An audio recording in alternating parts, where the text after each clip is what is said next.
All right. Good morning. My name is Chad Aldis, Vice President for Ohio Policy, at the Thomas B. Fordham Institute. We're pleased to have so many of you join us this morning for what we think will be a very important discussion. At Fordham, we've long believed that Ohio has an obligation to step in on behalf of students when schools struggle year after year after year. As a supporter of quality charter schools, we've supported actions and policies that have ensured that poor performing charter schools have closed. And we supported the state's efforts to turn around persistently low-performing school districts through academic distress commissions. But as we've seen, turning around entire districts has been an enormous challenge, both logistically and politically. As Ohio has recently pulled away from district-wide interventions via academic distress commissions, we began to analyze and think more deeply about what Ohio is doing in regards to school-focused improvement efforts. After all, the obligation remains to ensure that every student has access to a school that meets his or her academic needs. That leads us to today's presentation. Today, I'm really excited that we'll hear from Dr. Beth Schueler, Assistant Professor of Education and Public Policy at the University of Virginia. Dr. Schueler studies education policy, politics, and inequality with a focus on efforts to improve low-performing K-12 schools and districts. She'll present some of her research on school improvement across the nation. We'll also hear from my Fordham colleague, Ohio Research Director Aaron Churchill, who will present a new analysis on Ohio's school improvement program as required under the federal law known as ESSA. He's taken a deep dive into policies and data here in Ohio and has recommendations about how the state could strengthen its school improvement efforts. Beth and Aaron's presentations will be about 10 to 15 minutes long, which should leave ample time for Q&A. So if you've got a question, feel free to type it in the chat box or in the Q&A box. And with that, I will turn it over to Dr. Schueler. Thanks again and welcome everyone for today's discussion. Dr. Schueler. Thank you so much, Chad, for the generous introduction, and glad to have so many of you here today. Let me just get my screen share up and running. We look okay? Great. Thanks again for being here. I'm really excited to tell you a little bit about some of the work that I have done on kind of the research side, looking at efforts to improve persistently low-performing schools and districts in the U.S. And excited also to learn a little bit more about the Ohio context and what's happening now here. So let me just jump right in. One way in which I sort of got interested in this topic was through some early work on a particular district-wide turnaround initiative in the Massachusetts context, the Lawrence Public School Systems. This is a school system that is, majority low income, majority Hispanic student population, and had been low performing for many years. The state intervened and decided to actually take over the district and implement a number of reforms there.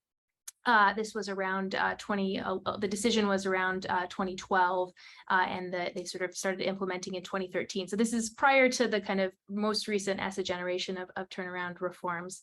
And essentially, my colleagues and I studied some of the early effects of those reform efforts on student achievement outcomes, and we found some pretty positive things in those early years. So kind of notable positive gains in math achievement, and more modest but still positive gains in English language arts achievement. One interesting finding to come out of this research was that there was a particular program we learned that the district ran that seemed to explain a big part of the gains in Lawrence. And so this is a figure where I'm showing kind of standardized math test scores for majority low income districts in gray here, compared to Lawrence students in black. These are the Lawrence students who did not participate in these programs, which are called the Acceleration Academy programs in Lawrence. Sometimes they're called Vacation Academy programs. And in the dotted black line are the kids who did participate. The statewide average is going to be 0, so that's going to be up, off the figure here. And so these academy programs, just to tell you a little bit about them, they're essentially week-long programs where students are assigned to work with a teacher that's been identified as kind of a talented educator. And they work in small groups of about 10 in a single subject over a week-long vacation break. So it's kind of an extended learning time effort, a sort of individualized instructional approach to sort of getting struggling students caught up. And so what you can see is that the kids in Lawrence who didn't participate in the academies, they did make substantial gains in math in those early years, nearly catching up to the average student in a majority low-income district in the state of Massachusetts. But the kids that did participate in those programs made even bigger gains, actually surpassing the students in those other majority low-income districts. And then in English language arts, the story is a little bit different. So the kids who didn't participate in these Acceleration Academy programs, they actually didn't appear to make gains relative to other majority low-income districts in those early years. But the kids who did participate, again, surpassed students in those comparison districts. So this was just part of the story of the Lawrence experience. There were other elements of the reforms, but given that these academies seem to explain a big part of the gains, we wanted to study this in a more rigorous way because the Lawrence study was sort of quasi-experimental. And so I ended up partnering with a set of schools in another low-performing district in Massachusetts, the Springfield Public Schools, to study a similar version of these Vacation Academy programs, but in an experimental way. So we sort of randomly assigned students to receive an offer to attend one of these programs. And again, we found benefits in math achievement levels, as I'm showing on the left here. You can see the kind of control group in light gray and the sort of shift of the distribution rightward for the treatment group in dark gray. And then also some interesting impacts on other outcomes like in the area of discipline. So actually a decrease in exposure to exclusionary discipline and suspensions after participating in these programs. So that was the Springfield element of this. And there were some other reasons why I thought that, turnaround was pretty interesting in the Massachusetts context, particularly the Lawrence story. And that was, as anyone I think who's thought a little bit about school improvement efforts knows, these reforms tend to be pretty politically charged and kind of challenging. And so the Lawrence story was unique in that, that didn't seem to be the case. There were, challenges to be sure, but there seemed to be quite a bit more sort of public support and kind of cooperation from local leaders, the teachers union, and kind of collaboration there. So this is a photo of the superintendent receiver, Jeff Riley, of these reforms at the time with the mayor and teachers union president, with whom he collaborated quite closely. So I can tell you a little bit more about the politics piece if that's of interest, but I think that's another reason why this is kind of a unique case that got me really interested in this area of school and district improvement. And so, after sort of studying this particular case in a lot of depth, I wanted to sort of step back and understand, was the Lawrence experience sort of representative, or what do we know about, kind of what works more broadly nationwide? And so I conducted what we call a meta-analysis with a group of collaborators of other studies of evaluations of turnaround interventions. So we included ultimately 67 studies. These are all studies conducted kind of post No Child Left Behind of interventions that were designed to try to improve low performing schools or districts, whether they were called turnaround interventions or not. And so there's sort of four big categories that end up being included in our sort of sample of studies. One is turnaround. So that would include, sort of your typical type of turnarounds. You could think of like school improvement grant programs as falling into this category. Second big category was labeling. So that would be like A through F grading schemes. What's the impact of being labeled an F school, for example?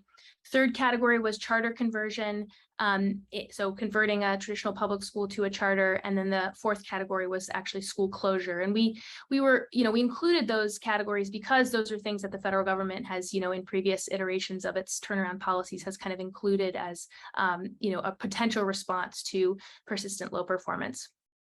So we included all those studies, and then we coded the studies for the types of what we called intervention features. So what did they do? What did the turnaround include? And then we looked to see what types of intervention features were kind of associated with the biggest gains when it came to student outcomes. And in particular, we were able to look for the biggest sample at sort of standardized high stakes math and ELA exams. And so here I'm showing our kind of summary of our findings. So we find these are in figures, the bars are sort of in standard deviation units. So we find kind of overall on average positive effects in math achievement of these turnaround interventions, at least the ones that have been studied, on the order of about 0.06 standard deviations. And just to give you a general sense, that's, you know, not a non-trivial impact to be sure, but not, I would say, a transformational size impact on student achievement. And then positive, but sort of not statistically significant impacts on average in English language arts, if you're just sort of looking on the whole at all of these turnaround interventions.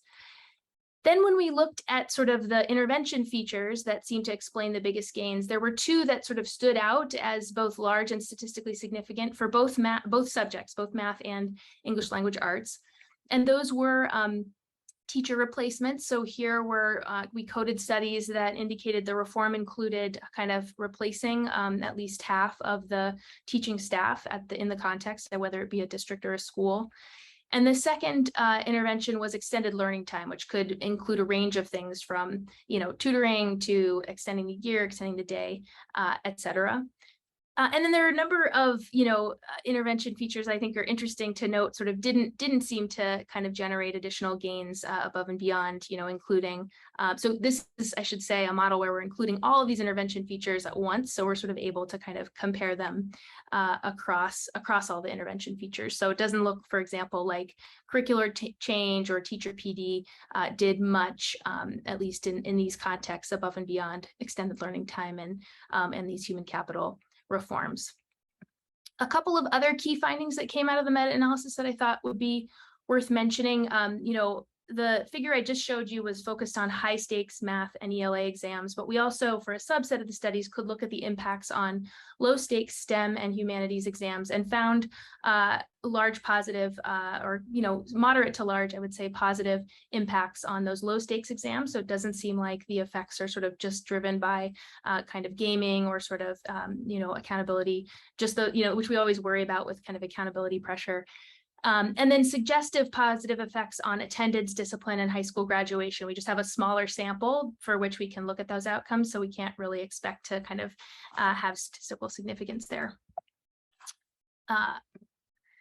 We also, when we sort of compare those four categories I mentioned, turnaround, charter conversion, labeling, and closure, it seemed like charter conversion there's some suggestive evidence that those reforms had even larger effects than the turnaround kind of category, although those did have positive effects on average as well. There's some suggestive evidence that actually the district level interventions had somewhat larger impacts than the school level interventions, which we can talk about given the context of today's talk. We also find, we look at sort of differences in the characteristics of the student populations in the communities that, you know, were targeted for these reforms. And we find this pattern that the largest positive effects seem to be concentrated among majority Hispanic communities, more so than majority Black or majority white school communities. And then finally, you know, there's this sort of ongoing debate about how long, you know, should you expect to sort of implement reforms before they materialize. And what we find, we were able to look at this to a limited extent, but we find that the math effects appear to emerge in year one on average of these turnaround reforms, and they grow with time, but they are, you know, there already. There's some positive effect in year one, it appears. Whereas with the ELA effects, those don't tend to emerge on average until year 3 or beyond.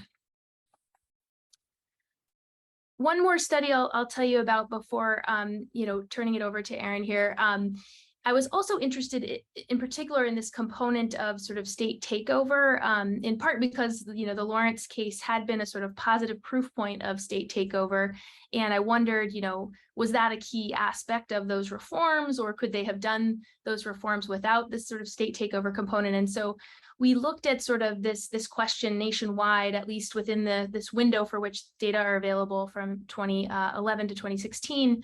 Does takeover of a low performing district on average kind of improve student achievement? And what we found was, on average, no, it does not seem like this is kind of beneficial. And in fact, we found some evidence that it could be kind of disruptive, especially to ELA test scores in the early years of reforms.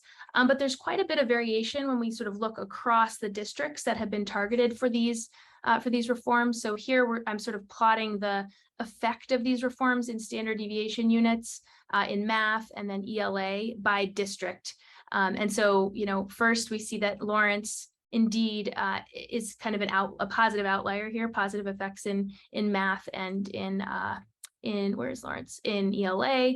And I thought you all might be interested in this. I wouldn't put too much stock in the exact point estimates here, but there are 2 Ohio districts in our sample, so Youngstown and Lorain, which look like so it looks like Lorain is sort of on the negative side of things when it comes to math, and sort of null to negative in ELA, whereas Youngstown is sort of null in math and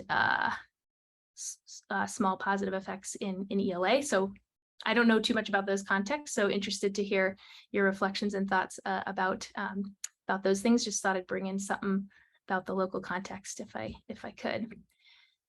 So hopefully that gives you a taste of kind of what I've been up to, and I'm looking forward to again hearing from you all and talking about school improvement. Thanks. Thank you, Dr. Schueler. Before we transition over to Aaron, which was the plan, I think there are a couple of comments in the chat that I wanted to see if maybe you can address, because they're about the presentation itself. So I want to make sure that we sort of look at those right away. So one of the questions was asking about the interaction of the intervention features, because many of these have many things going on at once. So I think the idea is sort of how do you determine which is the cause, and how do you assess what is responsible for what when you're doing this analysis?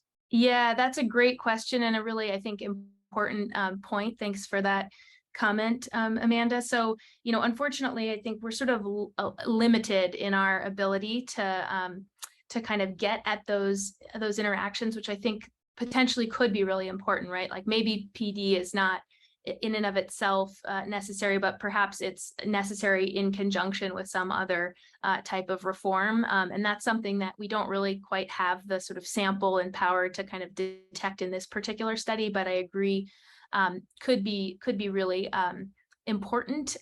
We do, for example, sort of try to do kind of a head-to-head with a more limited set of kind of findings. So for example, with this finding that we saw bigger gains in majority Latinx communities, we wanted to know, well, was that because the more, the extended learning time and the teacher replacements were more frequently implemented there? So we kind of put all of those things in one model, like majority Hispanic community, extended learning time, and teacher replacements. And it seems like all 3 of those things still hold up as kind of being associated with bigger gains, even when you're sort of controlling for the others. So, and then Anne asks, were the week-long programs mandatory or voluntary? So, yeah, they were voluntary programs, which I always sort of found surprising in some ways, that, kids show up over their vacation break to learn about math.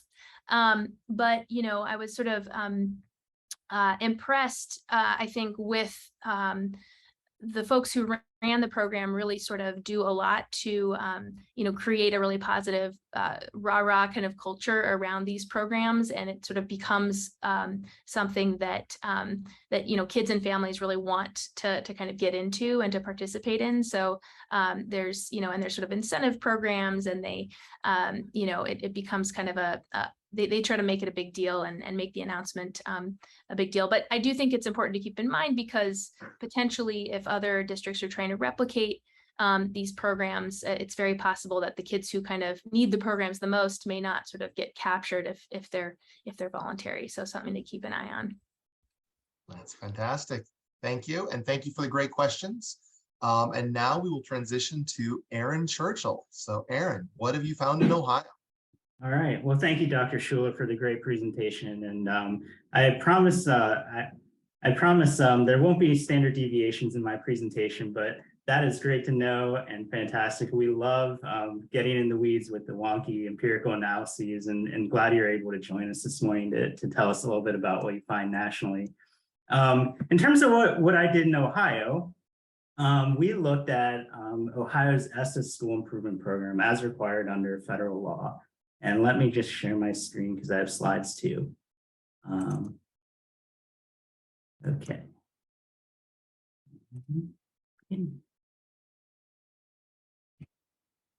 So Chad mentioned this a little bit at the top, why we at Fordham care about school turnaround and school level improvement.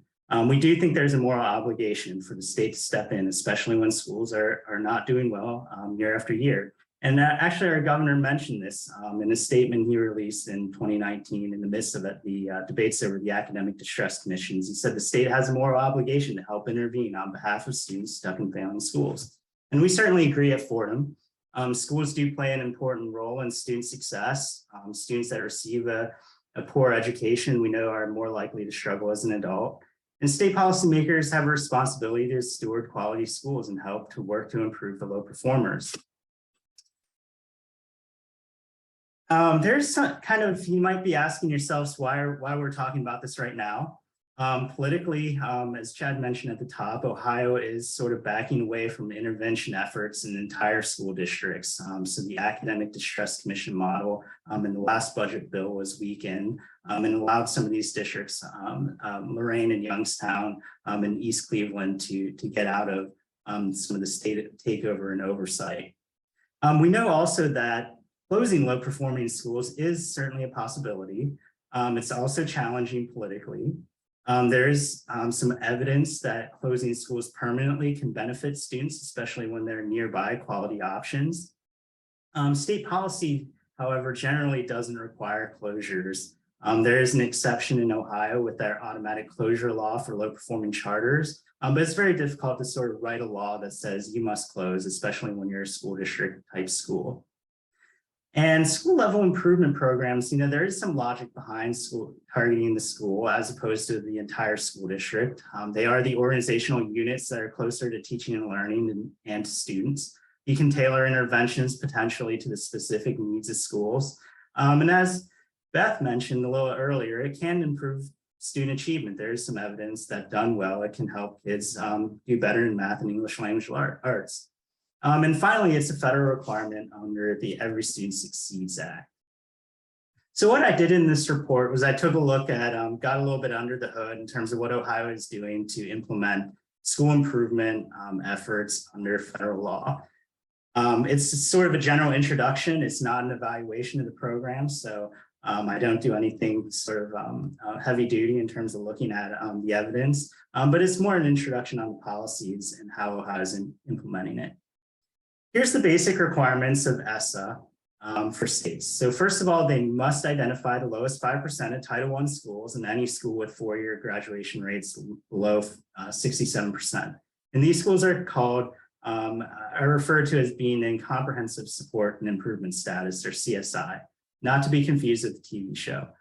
The states are required to approve a CSI schools improvement plan. All schools must create one in conjunction with their teachers and parents and local community members, and then the state approves it. States are required to create exit criteria for CSI schools. So these are the standards that they have to meet in order to exit this status.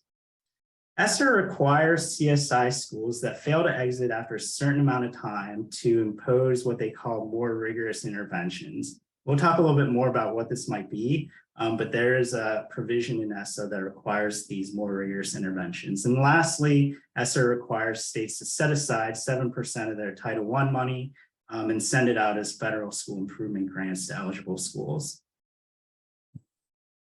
ESSA, as kind of well known, does give states more flexibility in how they design and implement school improvement programs. NCLB, No Child Left Behind, the predecessor federal law, is more prescriptive. It said after a certain amount of time of low performance, the school had to do this and this and this. ESSA is a little more flexible. It gives states some flexibility in these areas around identification, whether they do that every year, every 2 years, or every 3 years. The states have flexibility in what they expect of CSI schools. What exactly should be in a school improvement plan is up to them. How states monitor and oversee plan implementation is something that states can decide. They can either make it sort of like a very rigorous review process and monitoring, or it can be basically no more than a compliance routine. What specifically the exit criteria are up to states. What exactly occurs if schools are subject to more rigorous interventions is a decision states get to make. And lastly, states decide how to allocate the school improvement grants, whether that's a competitive grant program, a formula program, or some mix of both. So what do we know about Ohio CSI schools? The first cohort of schools are identified in fall 2018 based on the 2017-18 report card. Since that time, no schools have entered that status and no schools have exited, in large part because of some of the accountability pauses related to COVID. There will be a next round of identification this coming fall based on the report cards that will be released next month.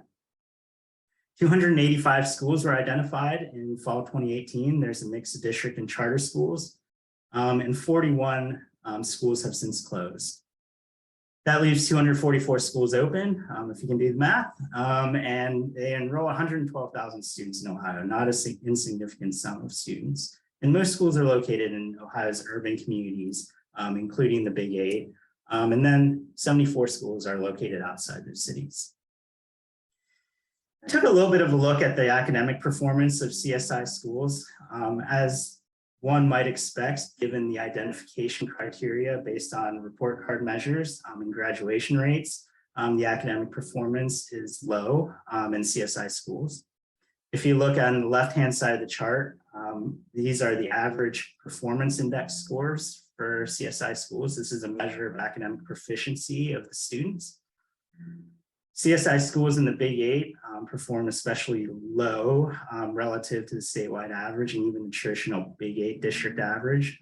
In 2018, the first year of improvement status, they were about 20 points below the Big 8, and then somewhere around 35 to 40 below the statewide average. On the right-hand side of the chart is the PI scores in 2020, 2021. They continue to lag behind some of the averages. And as we know, because of COVID, the results statewide are lower compared to pre-COVID numbers. Next chart just simply shows the four-year graduation rates of CSI schools for the class of 2018 to 2021. CSI schools in 2018, about half of the students graduated on time in those schools, compared to a statewide average of upwards of 80%. If we go over to the right-hand side of the chart, it does look like there's been a little bit of improvement in CSI schools graduation rates. Of course, they continue to lag behind the statewide average in the Big 8 as well. It's worth noting, of course, that there were some waivers given to seniors and high school students in the class of 20 and 2021 because of COVID, and some of the typical standards were waived. That might explain some of the uptick as well.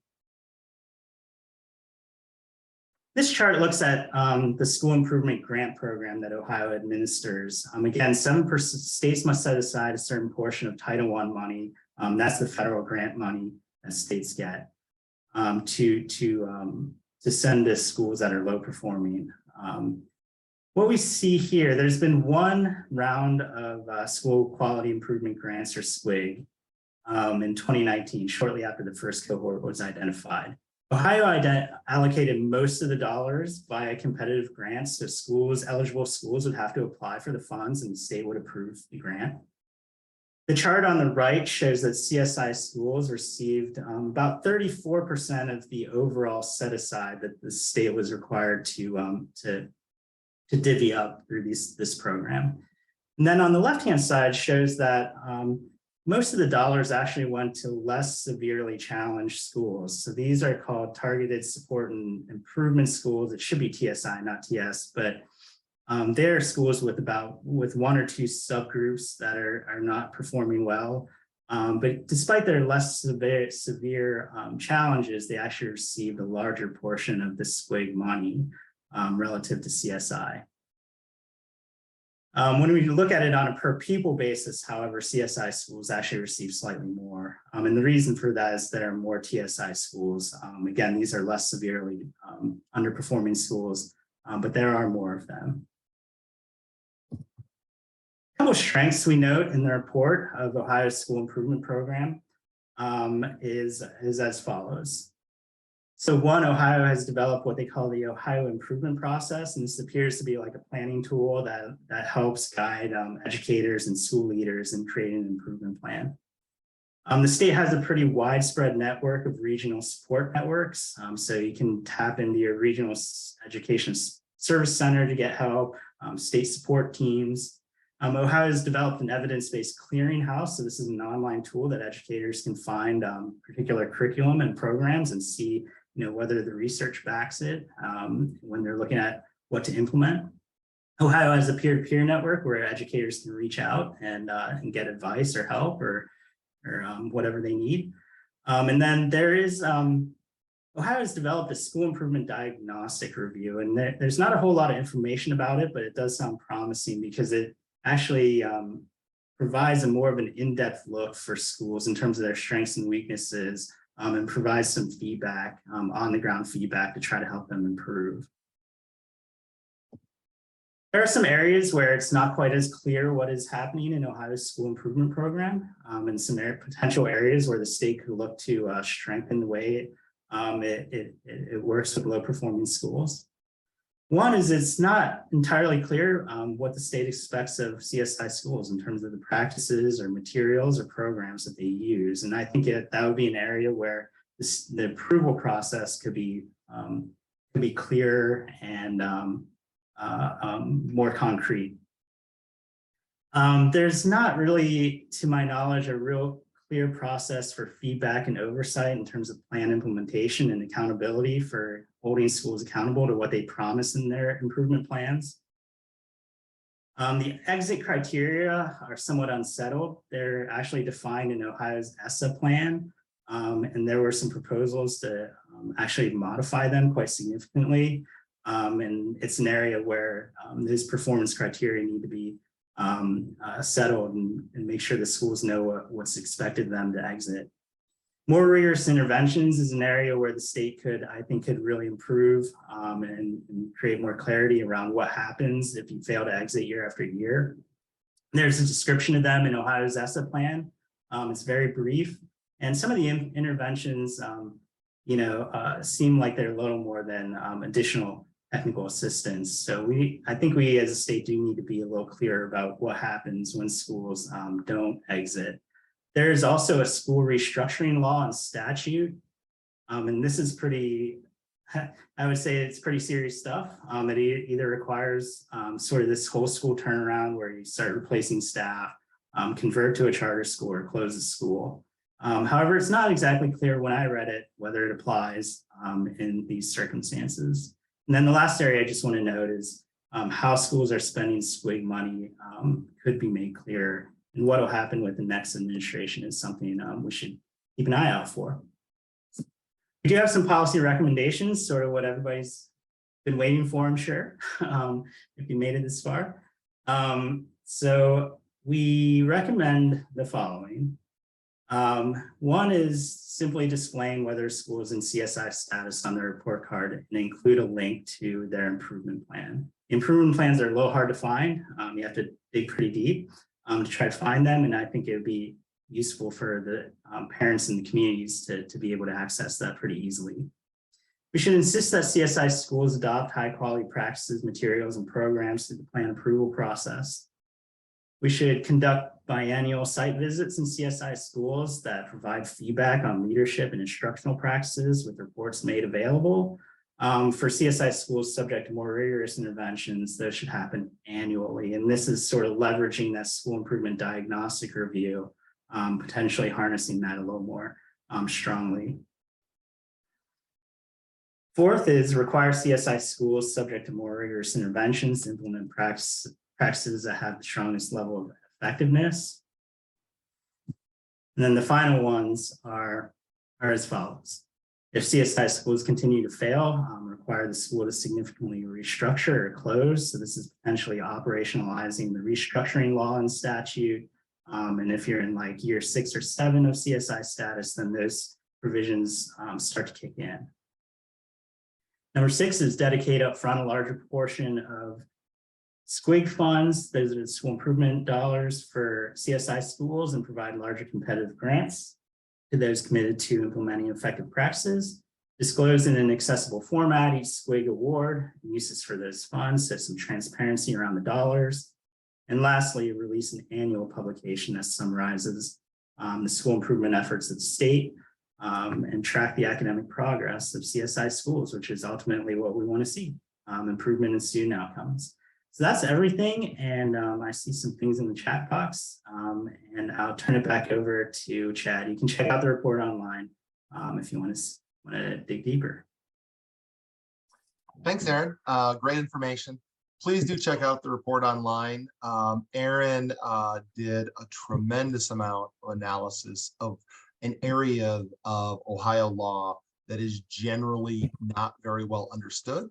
That he did a big process of gathering data and information and program guidelines that generally, even for those of us who work in education on a daily basis, doesn't get much attention. So I think that's one major part of the contribution, and actually leads us to one of the first questions.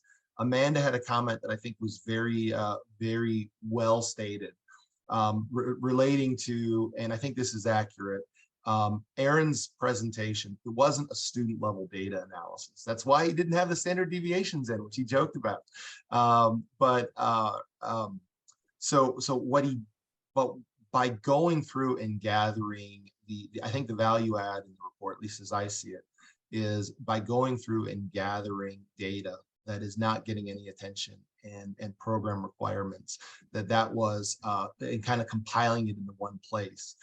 I think if you get the opportunity to read and look at this report, I think it gives you a better perspective of exactly what's going on sort of behind the scenes. And to be clear, I do want to highlight that the department was actually an incredible partner in working with this, even if they won't necessarily agree with all of our recommendations. They were very collaborative. We shared an embargoed copy of the report with them well before it was published. And actually Aaron asked and got lots of information from them. So they were very forthcoming, pleasure to work with.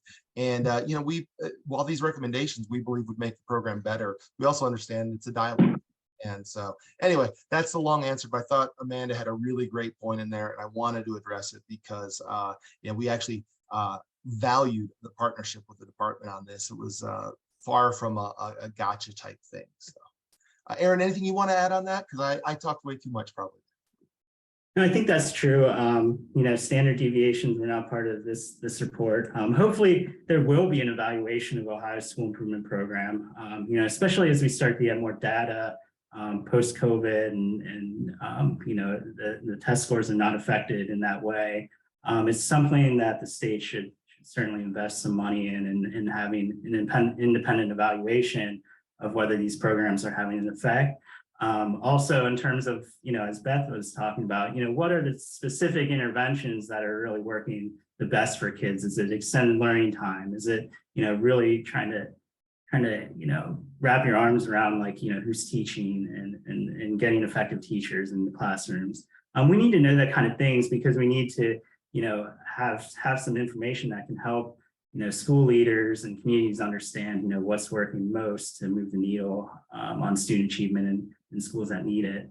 I think it would be incredible, especially to have more information about high schools and how to improve the graduation rates in schools that are struggling with students who are credit deficient or just lagging behind academically.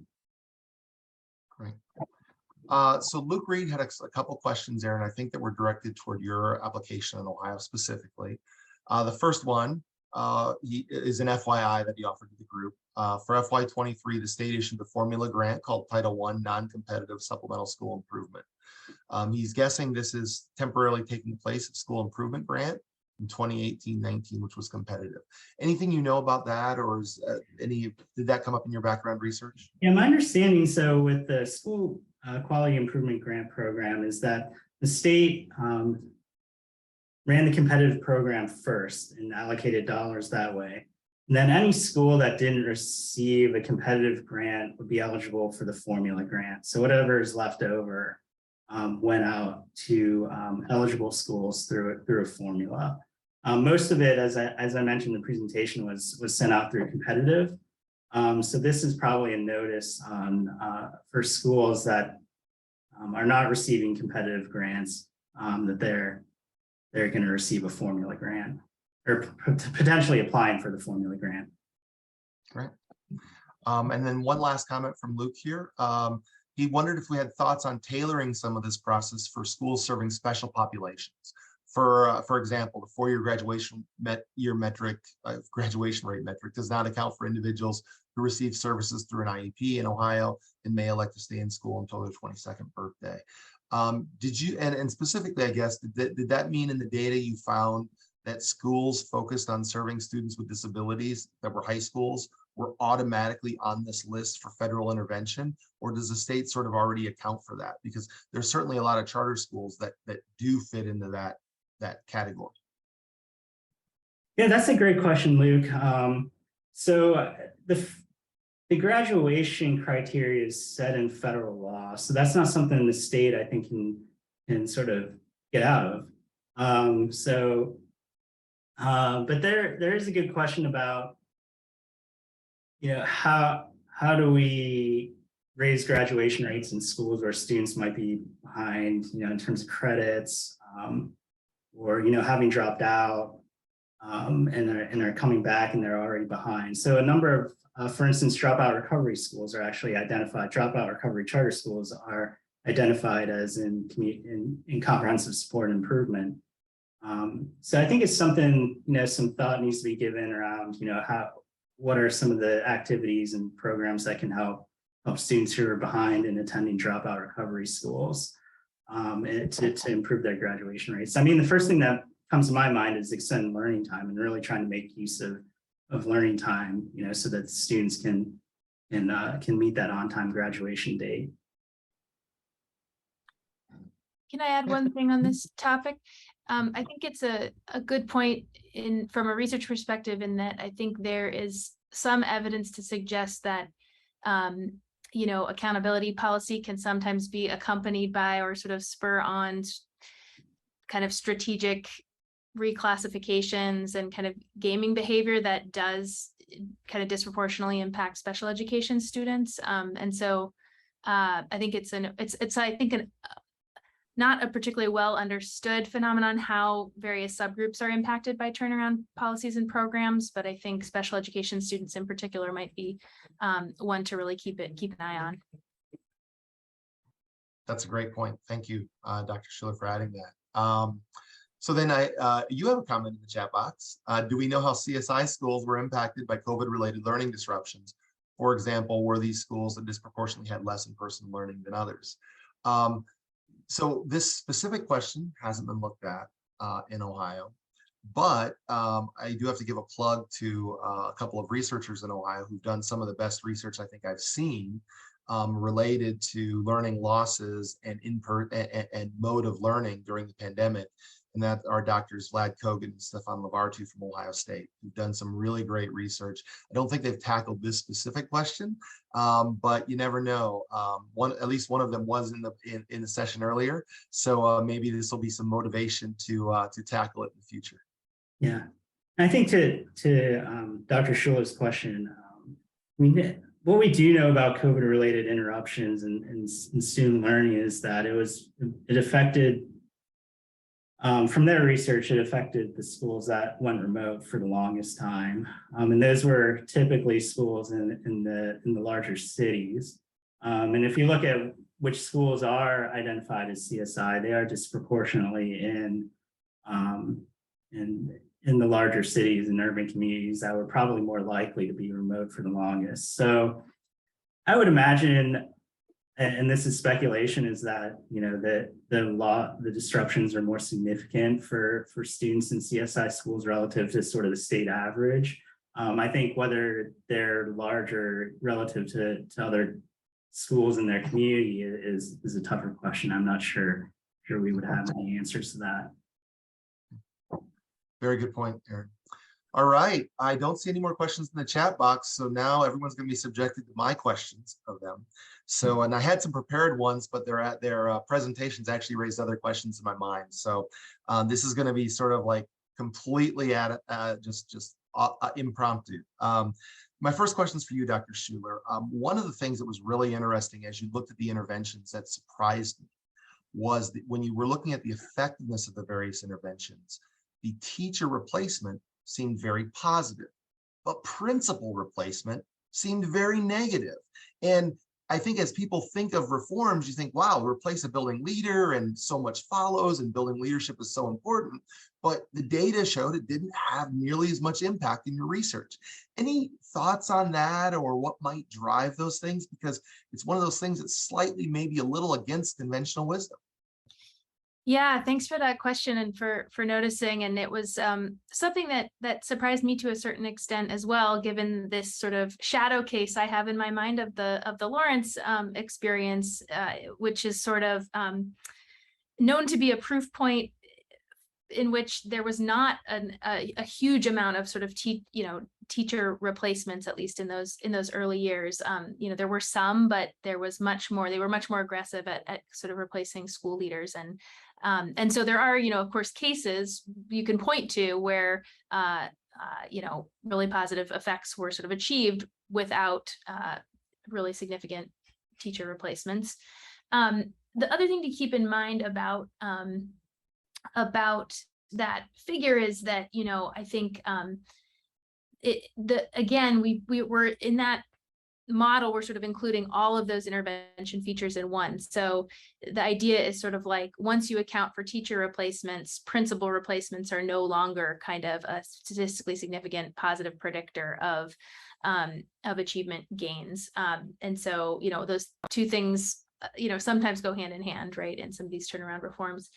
And then I think the other thing to keep in mind is just that, teachers are the most kind of proximal to students. And, we know that kind of variation in teacher effectiveness is sort of the biggest, explains the most variation in kind of student achievement of any sort of school-based factor that we can measure. And I think there's a lot of, it's a big challenge trying to figure out how to measure principal effectiveness. And there's some kind of cutting edge work happening. One of my colleagues here at the University of Virginia, Brendan Bartman, and one of our doctoral student graduates, Aliza Hussein, have done some recent work looking at sort of the challenges of kind of measuring principal effectiveness with value-added models that seem to be more plausible for teachers, but not as plausible for principals. So I think it's just a complicated question and probably very context dependent. In Lawrence, they seem to determine that, or they made the decision that, teachers needed different leadership to succeed, and they were more concerned about that than teacher quality. There's also the question of supply, right? If you're going to replace teachers, you've got to be confident that you have an adequate supply of more effective teachers that you can bring in to replace those teachers. So anyway, I think bottom line, it's a challenging question to sort of disentangle all of these factors, but that's what we found, at least in these evaluations. Well, that was fascinating data. So here's a question for both of you. We'll let Aaron start on this one. So for those of you who haven't yet read Aaron's report, and given it was just released this morning, you all get a pass on that. But when you do, I think one of the things that'll strike you is how much, at least Ohio, places on the Department of Education rather than the legislature to make a lot of these decisions about what the program looks like and how it functions. So Aaron and of course, Dr. Schueler, from your experience, how should state lawmakers engage in school improvement under ESSA? Should they be having a stronger lead, or do you think state education boards and the State Department of Education is really where maybe this responsibility should lie? Yeah, that's a good question. I would put a plug in for at the risk of, academic distress commissions part 2, putting a plug in for the legislature to engage in this area. And here's why. And I think there are pros and cons to both. If you start getting the legislature more engaged, I think there's a political risk that it becomes a political hot potato. But I think there is some advantages and pros to having the legislature have some rules for the road around how the program works. And actually there is some old statutory language in Ohio Revised Code and Ohio State law that codified some of the program under NCLB. But I think there are some areas where the state legislature can give direction to the state board and to the Ohio Department of Education about how this program is supposed to work. So the identification criteria are pretty clearly in federal law. That's not going to change. But the exit criteria, is something that you could pretty easily put in statute. Having some direction in terms of how monitoring and implementation happens, how often it occurs. That strikes me as something that the legislature could say, like, there is a site evaluation for a CSI school every year, every 2 years. The other thing that I think in Ohio that the legislature could do is also put some money behind the program. These site reviews that I know of are fairly expensive to do. Especially to do them well. And Massachusetts actually has a program like this where the State Department of Education does on-site reviews very frequently and does a publicly available report. I mentioned that in the paper. But I believe, at least according to some scholars, they're fairly expensive. And so, giving the capacity to the State Department of Education to do this type of work and give the right feedback that's meaningful and can help schools improve is something they can do in terms of providing some extra capacity and extra resources to the Department of Education. This shouldn't be something that the Department of Ed needs to go alone on, in my view, and it's something that the whole policymaking community can take some leadership on. So I think Aaron's given this more thought perhaps than I have, but I'll chime in to kind of agree that I think clearly a key role is sort of prioritizing education at kind of, in a budget, in a statewide budget. I also I thought it could be interesting just to add here a little bit on the politics. So I've done some work with a colleague looking at sort of public opinion of school improvement efforts, and particularly focused on kind of state takeover, which isn't like obvious, isn't exactly analogous, but I think there's some similarities to just, an intensive kind of improvement type of intervention. And it seems like in general, these reforms are sort of less, they're sort of more, there's higher levels of support at kind of the statewide level for these kinds of reforms. The sort of highest levels of resistance come from the local communities that are most likely to be the target of these reforms, and particularly, the stakeholder groups that you would expect to be sort of most likely to lose either, political or kind of economic and, employment power and employment opportunities as a result of these reforms. So, we look at kind of the overall average kind of statewide opinion and then compare it to opinion within districts that are very low performing and more likely to be the target of these reforms, as well as, teachers express the highest levels of kind of dissatisfaction with these types of reforms and reticence. And there's also some interesting kind of racial and ethnic differences that align with sort of who you might expect to be most likely targeted for these reforms. So I think there's an interesting kind of state local dynamic to think about when sort of considering the politics. That's fantastic. Thank you. All right, I'm getting ready to give each of them about 30 seconds to a minute to express a final thought and let Aaron do another plug. But before that, I'm going to do my own plug. So this has been a great virtual event, and thank you all for attending. But next Wednesday at 9 a.m. at the Columbus Athletic Club, if you happen to find yourself in Columbus, Fordham, along with School Choice Ohio and the Buckeye Institute, are hosting a live in-person event. There will be bagels, there will be coffee, real people. You don't have to shake anyone's hand if you don't want to, but if you want to, you'll have that opportunity.